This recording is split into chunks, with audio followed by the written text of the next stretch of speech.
Hello, everyone. Welcome back to Talk City. Honestly, with everything going on these days, abuse of power, intimidation, confusion, it is hard not to feel overwhelmed or even frustrated. From what is happening to Senator Natasha to the pressure Peter Obi is facing, it is like every corner of our politics is getting messier. But this isn't just news, it is real life impact. So as you watch, please don't just scroll by. I really want to hear what you think. Share your thoughts in the comments. One word, one lie, whatever. Let's talk about how all of this is affecting us as The citizens. issue of the streets, really, for me, one of the reasons why I did say I'm not going to be on the street. If you notice, that protest wasn't a protest to a government. What I say that if I don't believe the current government won the election, and for me, if I go to protest to them, then that means I'm legitimizing illegitimacy, and that's my own opinion. And so I did say I'm not going to be on any of such protests. But on the issue of Senator Natasha Akpabio, it was a protest to the National Assembly, where she, not really a protest, she was going there to resume office since the court had declared that her suspension was unconstitutional. And so the next thing would be for her to go in and resume. And then we escorted her. I was one of those who went with her, because one of the things for me is that she's not going to walk alone. By the grace of God, if I'm alive and I'm breathing, Right. and definitely be there to support her, because what you see is just what we call injustice of the highest order. We first of all have a situation whereby we don't have a lot of women at the National Assembly, and then the few we have, we're seeing this high level, oppression going on. So for me, it's not even just because she's female, but that the injustice should I not understand be what you mean. sustained in her, like you said, in her own. I'm going to return to Natasha Akpabio in a minute, but I was just looking at the faces of some of those security guards when you guys walked up to them, and you're sort of looking them in the eye. They didn't quite know what to do. Yeah. And one of your critics who was watching that jokingly wondered why you couldn't have become something nice, like a kindergarten teacher rather than a political activist. Well, at the end of the day, it's still teaching, because there are a lot of people who see the fact that one can stand up and have a voice and speak, and that as citizens that we're deserving of a good standard of living, we're deserving of good governance, and then we're also supposed to participate in governance, and that's exactly what we're doing. In terms of those police, for me, it was just so ironic. For every time we're trying to protest for good governance in Nigeria, something that's going to favor everyone, the police are always there as willing tool of oppression, to suppress the people, oppress the people, beat up the people, tear gas, do all sorts of things. And the most ironic part of it was the fact that I think less than 24 hours to that time that we were there were actually citizens who were on the street protesting for police men and women.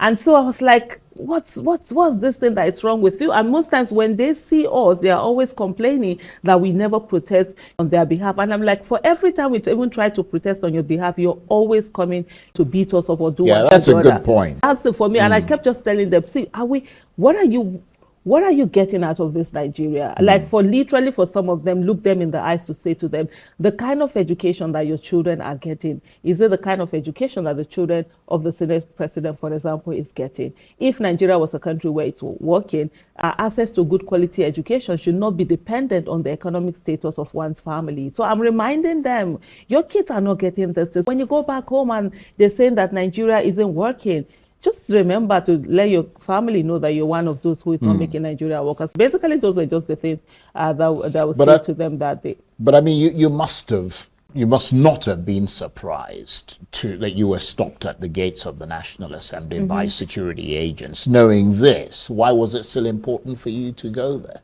Well, it was important for her to resume office. One of the things that would happen most times, they would say to her, but you didn't try, you didn't go there. If she hadn't gone there, that they would say, who stopped you, who didn't allow you to come in there? She needed to resume because her people have been without representation for over a year, and time and time again, the courts have declared that the legislative and the bodies, be it National Assembly or state houses of assembly, they do not have this right to suspend people for this long or to do this suspension, being that the authority to be a senator wasn't something that was given to her by the Senate or imposed on her by the Senate. It was her people that deemed it fit to vote for her, and she was supposed to represent them. And now, with over 100 days, these people have lacked representation, and so there's everything wrong in that. This is not about the person, but this is about the people being represented. Did you go out there to protest, in spite of the things you've said, because she's a woman? Or would you have done that if it was a man who was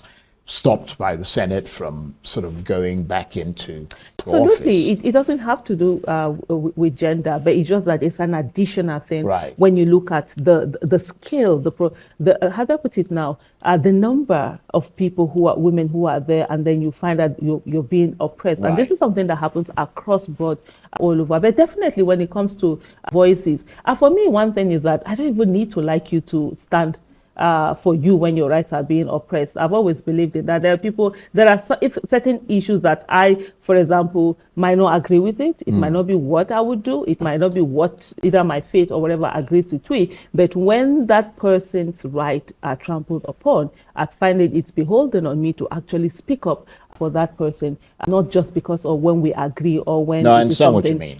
But you do see it as a moral crisis for the Senate, and a crisis about the place of women in Nigerian society that challenges the national conscience, and as someone said, has sometimes exceeded every acceptable standard, both legal and moral.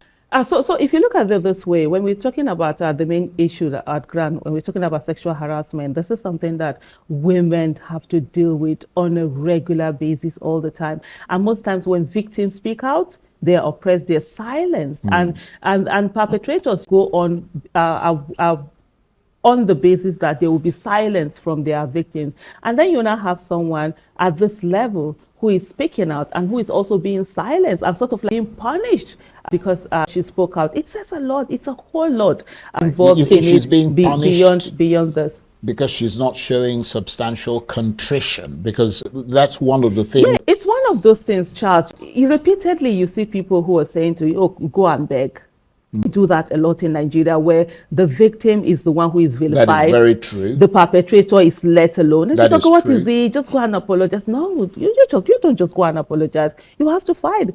And for me, constantly when I see Natasha, because she's always like saying to me, oh, thank you for being. I'm like, no, we are the ones to thank you, because this fight, you're not just fighting for yourself. You're fighting for every woman out there who is being oppressed, who is being suppressed, who is going through this. Indeed. Yeah. But do you see, is there any blame at all that you would lay on the doorstep of Senator Oduagan at all in this whole crisis? Maybe, I don't know, her attitude, the fact that there were certain things within the Senate and the Senate rules. I'm not talking about the issue of sexual harassment or the issue of whatever else there is. Just purely the way that she was in that National Assembly. She's not the first person who's been who they've attempted to discipline there. This is the thing. I look at this, when we talk about the Senate rules, why do the Senate rules keep changing for different people and then also for different gender?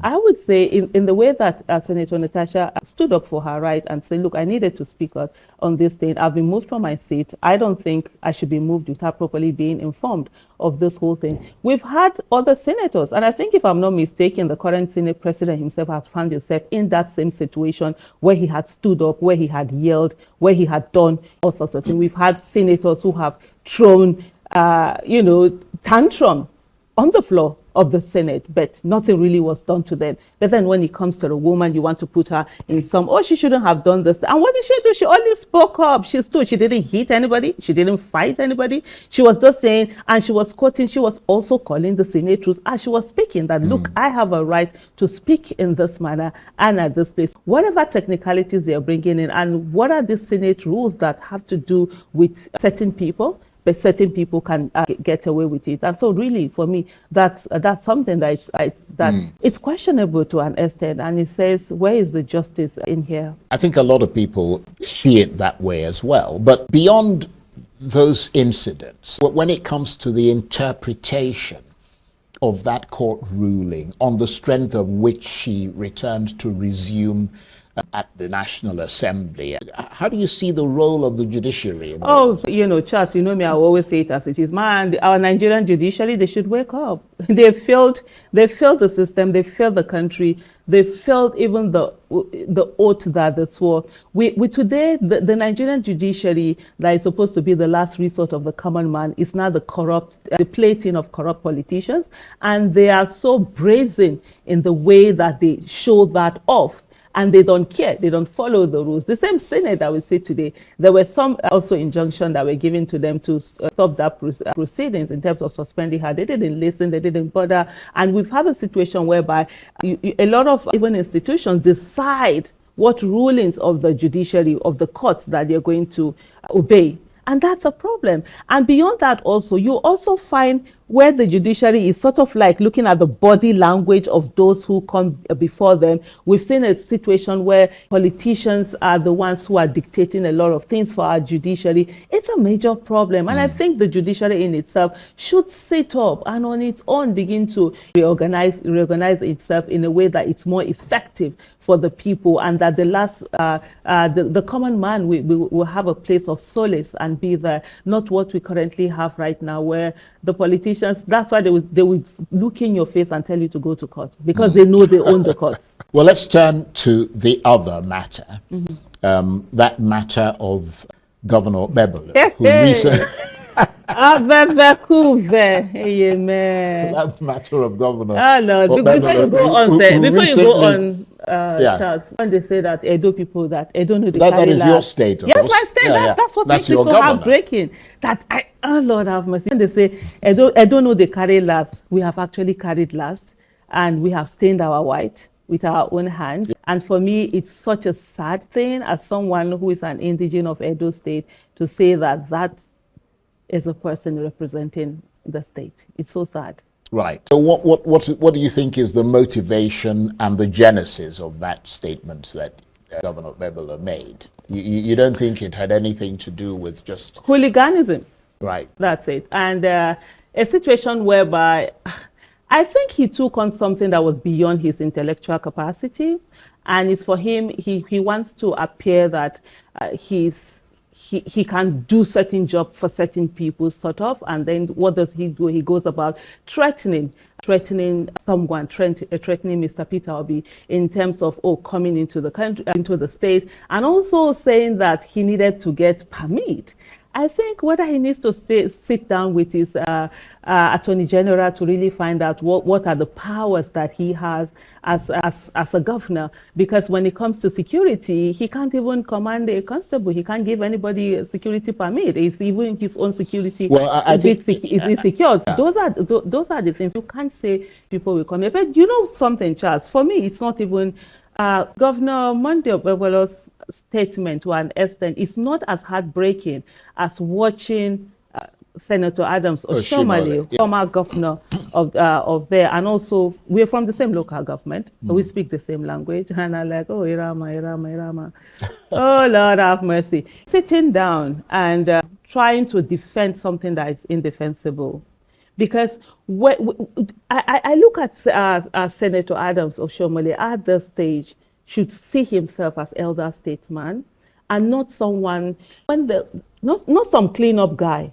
You know what? There are some people like when something has been done that it's wrong, they send them to sort of fix it, Mr. Fix It. He should go beyond all of that. He should be able to have the kind of capacity and integrity to call a spade and not a garden implement. In terms of if something has been done wrong, just call the person and say, you didn't do this very well. And even if you're not going to come out to publicly scold that person, which is understandable, you will call him aside and scold him. But don't come and start trying to defend that person. And in the course of defending that person, you end up dropping, having a lot of misinformation, disinformation, and all of that going on. So for me, it's so disappointing. Right, but it's really so disappointing. Nevertheless, a lot of people, because we get a lot of instant reaction to people we have on air, and he was obviously sitting where you're sitting now, just a few days ago.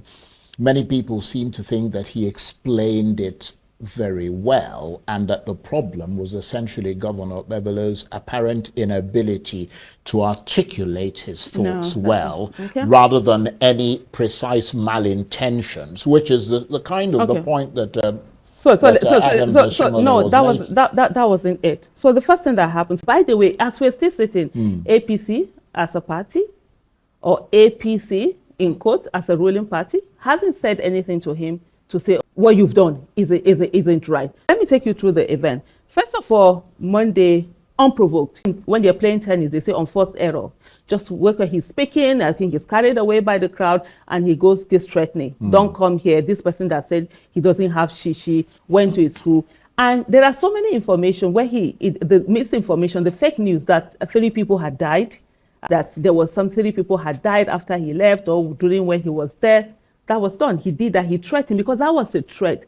After he finished his threat, we saw the APC chairman, Edo State APC chairman, would also come out to talk about that was how particularly odious. Yes, exactly. How they were going to smoke people. How anybody who stands in their way, they're going to smoke them. And then also going further ahead to say how he hates Mr. Peter. Well, that's his personal opinion. And also going ahead to say that everybody who is ADC, if you're ADC, you must leave the state. These are things. Where's the Nigerian police? Nigerian police should be picking up such a person who is threatening other people. That hasn't been done. But after that, there is a statement that came from the government.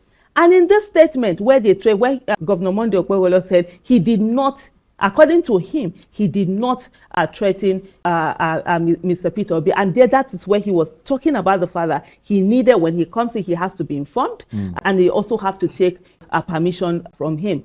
Let me digress a little bit. Not too long ago, we saw a scene that happened at the Lagos airport. I think that's Murtala Mohammed Airport, if I'm not mistaken. Nnamdi Azikiwe is Abuja, right? I always miss them. At the Murtala Mohammed Airport, where Governor Adams Oshomole, Senator Adams Oshomole, was involved in some fracas that happened, airline and whatever. Yes. At that moment where he caused all of that, I would like to find out, did he take permission from the or did he take permission, or did he inform the Lagos State governor that he was coming, he was going to be there, or whatever? That's by the way. He didn't say that Lagos was different. He put a disclaimer in there. How was it different? Permission is permission. If you are not saying that somebody is above the Constitution, where we have right of movement, we no longer have it, then let's have that.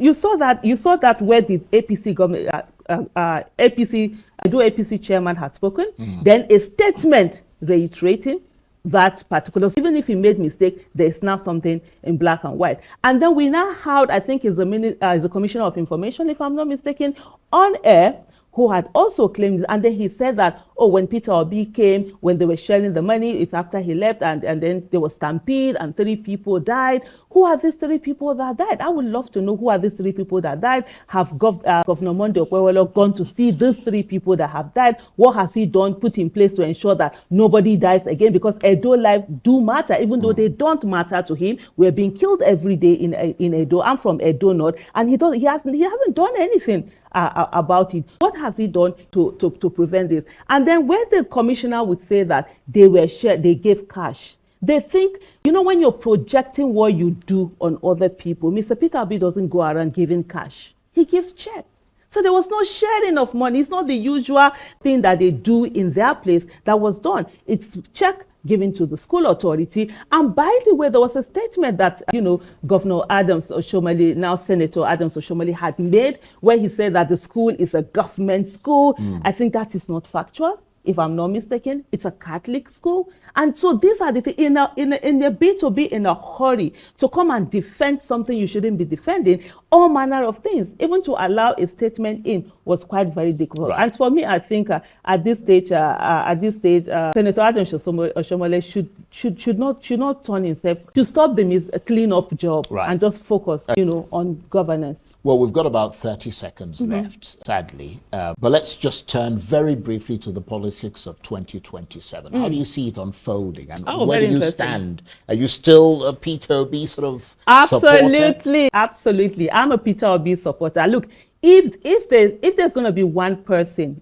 remaining in Nigeria who is going to be, Peter Obi supporter, Aisha Yesufu, will be that person by the grace of God. And so we go again 2027. And I love, so one of the things earlier when you were speaking to the spokesperson of ADC, when they had said, oh, the ADC is having this, so there are so many candidates and all of that, they said the coalition was not going to happen. The same APC that is so worried about what's happening in ADC, whether they have a lot of candidates or not, they had said the coalition was not going to happen. And the coalition has happened. And it will keep going. If Peter Obi goes back to the PDP, you'll follow him, you'll support him still there? I mean, you wouldn't have any issues with him returning to that party? In 2023, you understand, is the PDP that is now looking for Mr. Peter Obi. Mr. Peter Obi is well in the coalition. He is in the coalition. In 2023, I think I did a tweet, and I said then that even if Mr. Peter Obi goes to PDP, that I would support him. I know there were a lot of people who had that issue. In 2021, I had called on PDP to put the best person forward. And I mentioned Mr. Peter Obi's name. Two names were Mr. Peter Obi and then Mr. Frank Weke. That was in 2021. And I put a lot of series of what they needed to do to be able to revamp their party and ensure that it's kitted to give Nigeria good governance.